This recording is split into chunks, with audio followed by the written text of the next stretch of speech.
Hoy nadaremos en aguas un poco más profundas y en esta lección llegaremos al tema básico de Romanos, la justificación por la fe, la gran verdad, más que cualquier otra verdad que dio lugar a la Reforma Protestante.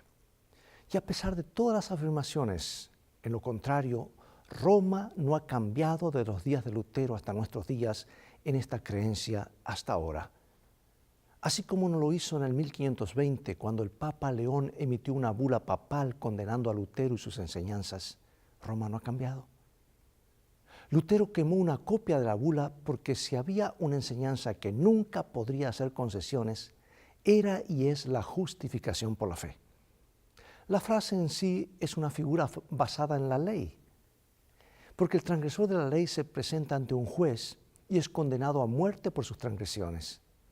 Pero aparece un sustituto y toma sobre sí las faltas del transgresor y limpia al infractor.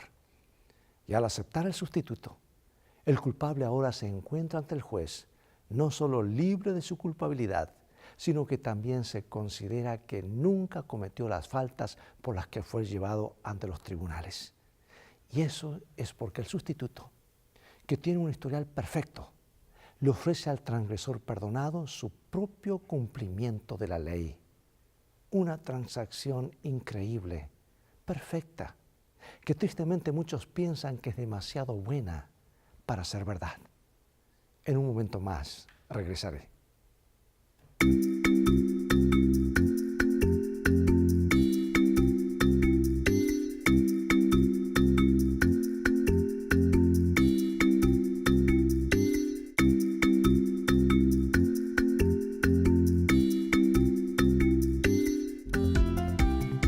Lecciones de vida, un estudio semanal de las lecciones de la Escuela Sabática.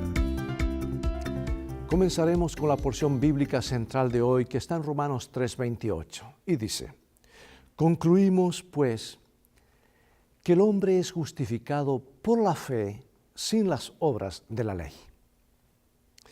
El corazón del descubrimiento de ambos, el apóstol Pablo y Martín Lutero, era la genuina claridad sobre la forma en que las exigencias de la justicia de Dios pueden ser satisfechas sin eliminar la ley. La clave para ello es que Cristo reunió las demandas de la justicia divina por nosotros y a la vez cumplió perfectamente con la ley al morir por los pecadores. Y de este modo, como portador del pecado, Cristo satisfizo las demandas de la ley de Dios que exige la muerte eterna, pues la paga del pecado es muerte. Y mediante el pago de la deuda y la vida santa de Cristo, Dios ha hecho total provisión para el perdón completo del pecado humano. En el plan de salvación, cada uno de nosotros es transgresor. El sustituto, Jesús, tiene un historial perfecto y Él se presenta ante la corte en nuestro lugar y su justicia es aceptada en lugar de nuestra injusticia. Por eso somos justificados ante Dios no por nuestras obras, sino por causa de Jesús, cuya justicia se hace nuestra cuando la aceptamos por fe. Hablando de buenas noticias, ¿qué te parece? A decir verdad, no puede haber nada mejor que esta noticia. ¿Y qué dice Pablo sobre la ley, sobre lo que hace y sobre lo que no hace o no puede hacer? ¿Por qué es tan importante que todos los cristianos comprendan este tema? Romanos 3, 19 y 20, y nos dice así: pero sabemos que todo lo que la ley dice, lo dice a los que están bajo la ley, para que toda boca se cierre y todo el mundo quede bajo el juicio de Dios, ya que por las obras de la ley ningún ser humano será justificado delante de él, porque por medio de la ley es el conocimiento del pecado. Pablo está usando el término ley en su sentido amplio, según lo entendían los judíos en su época. Por el término Torá, la palabra hebrea para ley, un judío aún hoy piensa específicamente en las instrucciones de Dios en los primeros 5 libros de Moisés, pero también más en términos generales en todo el Antiguo Testamento, que se le llama las Escrituras. La ley moral, más su amplificación en los estatutos y juicios, así como en los preceptos ceremoniales, es parte de estas instrucciones. Y debido a esto, aquí podemos pensar que en la ley como un sistema del judaísmo. Estar bajo la ley significa estar bajo su jurisdicción. Sin embargo, la ley revela los defectos y la culpa de una persona ante Dios. La ley no puede eliminar la culpa, es como un espejo nada más. Nos muestra lo malo que estamos. Lo que puede hacer es llevar al pecador a buscar un remedio para ese mal. Y cuando aplicamos el libro de Romanos a nuestra época, cuando la ley judía deja de ser un factor, pensamos en la ley especialmente en términos de la ley moral. Esta ley no puede salvarnos, así como el sistema del judaísmo tampoco podría salvar a los judíos. Salvar a un pecador no es función de la ley moral, escucha bien esto. Su función es revelar el carácter de Dios y mostrar dónde es que la gente no logra reflejar ese carácter. Cualquiera sea la ley, moral o ceremonial, civil o una combinación de todas ellas, guardar todas y cada una de ellas en sí no hará que una persona sea justa a la vista de Dios. Es más, la ley nunca tuvo esa finalidad. Al contrario, la ley debía señalar nuestras deficiencias y conducirnos a Cristo. La ley no puede salvarnos, así como los síntomas de una enfermedad no pueden curarnos de una enfermedad. Los síntomas no curan, indican la necesidad de curarse. Así es como funciona la ley. Bueno, ¿cómo podemos entender lo que significa este versículo? Vamos a Romanos 3:21 y dice así: Ahora, sin la mediación de la ley, se ha manifestado la justicia de Dios, de la que dan testimonio la ley y los profetas. Esta nueva justicia se contrasta con la justicia de la ley, que era la justicia con la que estaban familiarizados los judíos. La nueva justicia se llama la justicia de Dios, es decir, una justicia que viene de Dios, una justicia que Dios provee y la única que Él acepta como verdadera justicia. Por supuesto que esta es la justicia que Jesús obró en su vida mientras estuvo aquí en el cuerpo humano. Una justicia que les ofrece a todos los que la aceptan por fe, que la reclaman para sí, no porque la merezcan, sino porque la necesitan. Yo leo este comentario inspirado de mi autora favorita, Elena de White, Mensajes Selectos, tomo 1, página 430. Dice: la justicia es obediencia a la ley. La ley demanda justicia y ante la ley el pecador debe ser justo, pero es incapaz de serlo. La única forma en que puede obtener la justicia es mediante la fe. Por fe puede presentar a Dios los méritos de Cristo y el Señor coloca la obediencia de su Hijo en la cuenta del pecador. La justicia de Cristo es aceptada en lugar del fracaso del hombre. Y Dios recibe, perdona y justifica al alma creyente y arrepentida, la trata como si fuera justa y la ama como ama a su Hijo. Qué cita tan maravillosa que trae paz y esperanza. Pregunto, ¿cómo puedes aprender a aceptar esta maravillosa verdad? La fe en Jesucristo es mucho más que un asentimiento intelectual. Es más que un simple reconocimiento de ciertos hechos sobre la vida de Cristo y su muerte. La verdadera fe en Jesucristo es aceptarlo como Salvador, sustituto, garante y Señor. Es escoger su modo de vida. Es confiar en Él y procurar vivir por fe conforme a sus mandamientos.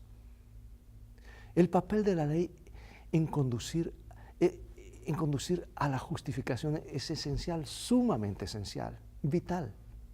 Por eso cuando Pablo se refiere a la ley en el sentido amplio, a la Torá, él se refiere a los primeros 5 libros de Moisés y en general a todo el Antiguo Testamento.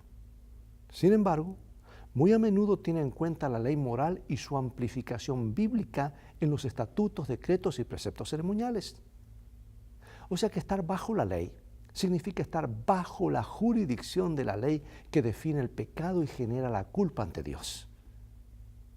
Sin embargo, el punto clave aquí es que mientras que la ley no tiene poder para redimir, puede conducir intencionalmente al pecador a tratar de buscar remedio para el pecado. La ley no puede hacer justa a una persona ante los ojos de Dios, porque la ley no salva, el que salva es Jesús. Pero Dios puso su ley para proteger a aquellos que la ha salvado. Y más allá de ese cerco es terreno del enemigo, donde hay pecado, muerte y estamos perdidos. Y Jesús murió para que ya no vivamos en el pecado en su terreno, sino que en su terreno donde hay paz, seguridad y salvación. Por eso el salmista exclamó: mucha paz tienen los que aman tu ley, no hay para ellos tropiezo. Pero veamos cómo actúa la gracia de Dios. ¿Qué es lo que está diciendo Pablo y qué significa la redención en Jesús? Romanos 3:24, y nos dice así: siendo justificados gratuitamente por su gracia, mediante la redención que es en Cristo Jesús. ¿Qué es esto de ser justificados? ¿Qué es esta idea que encontramos en este versículo? Déjame complicarte la vida un poquito con el idioma griego para entender mejor el significado. La palabra griega dikaio, traducida como justificar, puede significar hacer justo, declarar justo o considerar justo. La palabra se forma sobre la misma raíz de dikaiosune, justicia, y que la palabra dikaioma, requerimiento justo. Por lo tanto, existe una estrecha conexión entre justificación y justicia. Una conexión que no siempre se da en diversas traducciones. Somos justificados cuando somos declarados justos por Dios. Antes de esta justificación, una persona es injusta y por lo tanto inaceptable para Dios. Después de la justificación, la persona es considerada justa y por lo tanto aceptable para Él. Y esto sucede solamente a través de la gracia de Dios. Y gracia significa favor. Cuando un pecador acude a Dios en busca de salvación, es un acto de gracia considerar o declarar que esa persona es justa. Es un favor inmerecido y el creyente es justificado sin ningún mérito propio, sin ninguna pretensión de ofrecerle a Dios en nombre propio más que su absoluta impotencia. La persona es justificada mediante la redención que es en Cristo Jesús. La redención que Jesús ofrece como sustituto y garante del pecador. La justificación en Romanos se presenta como un acto puntual, es decir, se da en un momento determinado en el tiempo. En un momento el pecador está fuera, es injusto e inaceptable, y al instante siguiente, después de la justificación, la persona está adentro, es aceptada y justa. ¿Sabes que esto es algo instantáneo? Y algunos piensan que es algo que tiene que ser un proceso larguísimo. Confunden la justificación con la santificación, que es el proceso de toda la vida. Y ahora vemos la maravilla de que en Cristo la justificación es completa, que ocurrió en un momento cuando se entregó totalmente a Cristo. Justificados literalmente es al haber sido justificados. Por supuesto, si el pecador justificado se apartase y luego regresara a Cristo, la justificación volvería a tener lugar. Además, si se supone que la reconversión es una experiencia diaria, existe la idea de que la justificación podría considerarse una experiencia repetitiva, o sea, un nuevo nacimiento cada día. Pero tiene que haber un punto de quiebre, un momento cuando aceptamos, pasamos de muerte a vida. Momento que aceptamos a Jesús, pero a veces el pecado nos separa y tenemos que nuevamente reclamar su gracia, su perdón, para ser justos ante Dios. Pregunto, con la buena noticia de que la salvación es tan benigna, ¿qué impide que la gente la acepte? En tu propia vida, ¿qué cosas hacen que te abstengas de todo lo que el Señor te promete y te ofrece? Pasemos ahora a considerar el siguiente versículo, donde Él habla de la justicia de Cristo y da mayores detalles sobre la gran noticia de la salvación. Romanos 3:25. A quien Dios puso por propiciación por medio de la fe en su sangre, para manifestar su justicia a causa de haber pasado por alto en su paciencia los pecados pasados. Bueno, aquí él utiliza una palabra bastante sofisticada que es propiciación. La palabra griega para ello es hilasterion. Y en el Nuevo Testamento aparece solo aquí y en Hebreos 9:5, donde se traduce como propiciatorio. Por la manera en que se usa en Romanos 3:25 para describir el ofrecimiento de la justificación y la redención mediante Cristo, la propiciación parece representar el cumplimiento de todo lo que tipificaba el propiciatorio en el Antiguo Testamento, en el santuario del Antiguo Testamento. Por lo tanto, esto significa que por su muerte sacrificial, Jesús ha sido proclamado el medio de salvación y se lo representa como el proveedor de la propiciación. En síntesis, esto significa que Dios hizo lo que se necesitaba para salvarnos. Y este versículo también habla de pasar por alto los pecados.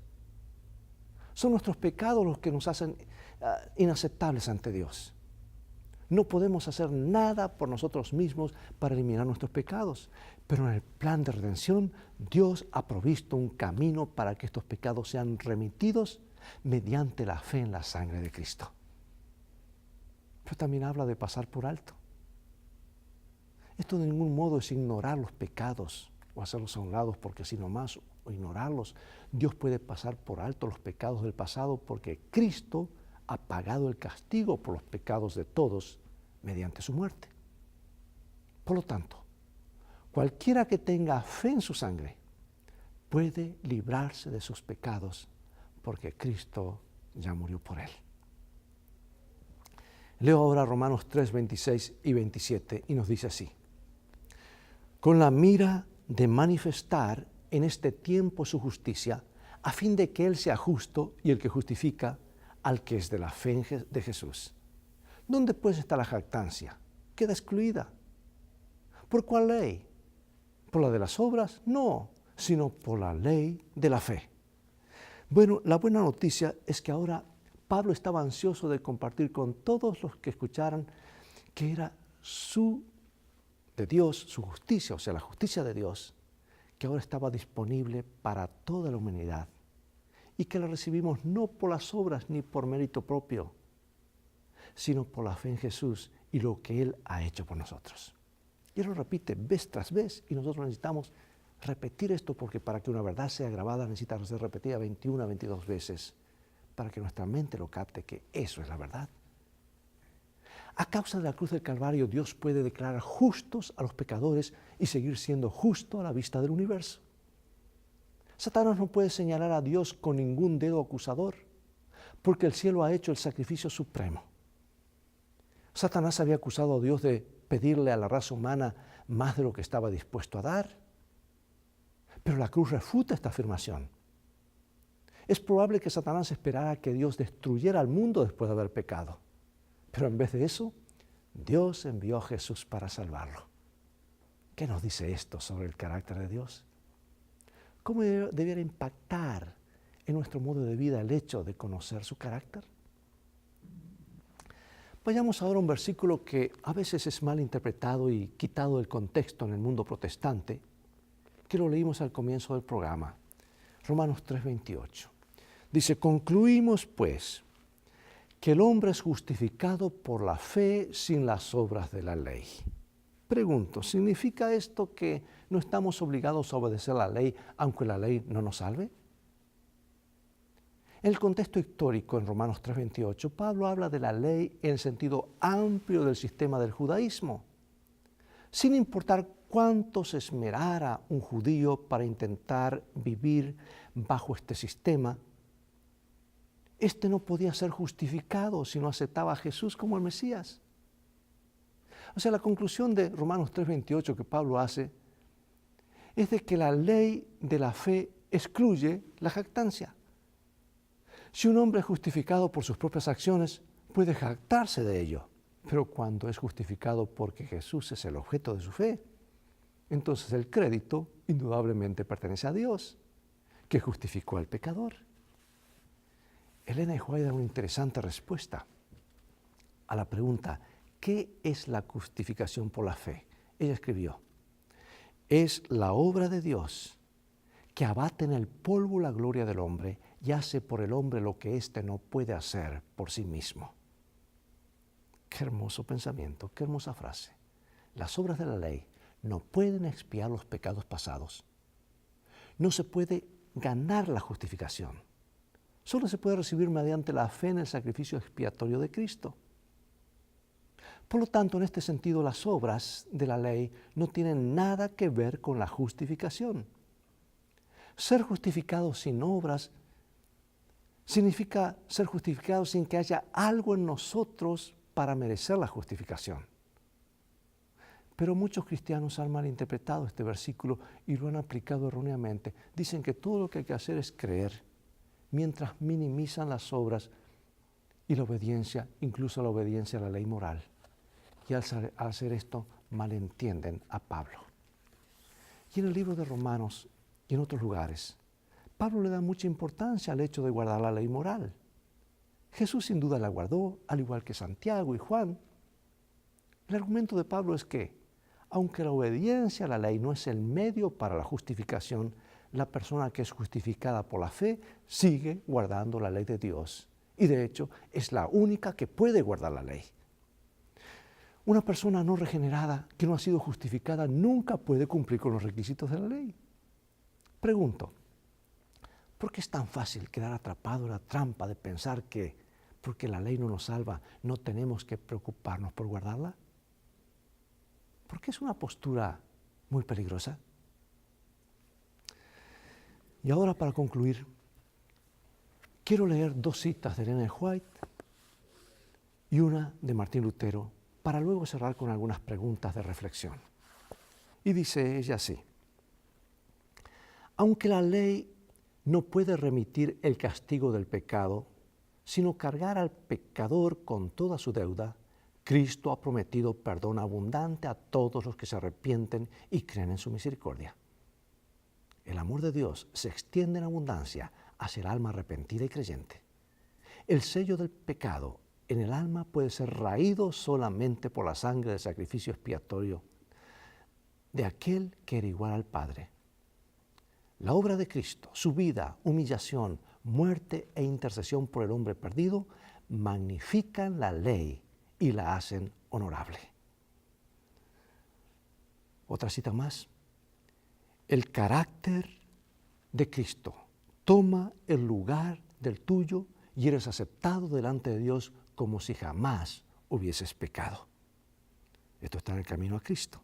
Pero ahora voy a lo que dice Martín Lutero en su comentario de Romanos, página 80, cuando el apóstol dice que somos justificados sin las obras de la ley, no habla de las obras de la fe y de la gracia, porque el que hace esas obras no cree que es justificado por hacer estas obras. Al hacer esas obras de fe, el creyente busca ser justificado por fe. Lo que el apóstol quiere decir con las obras de la ley son las obras en las que confían los que se creen justos, como si al hacerlo fuesen justificados y por lo tanto fuesen justos debido a sus obras.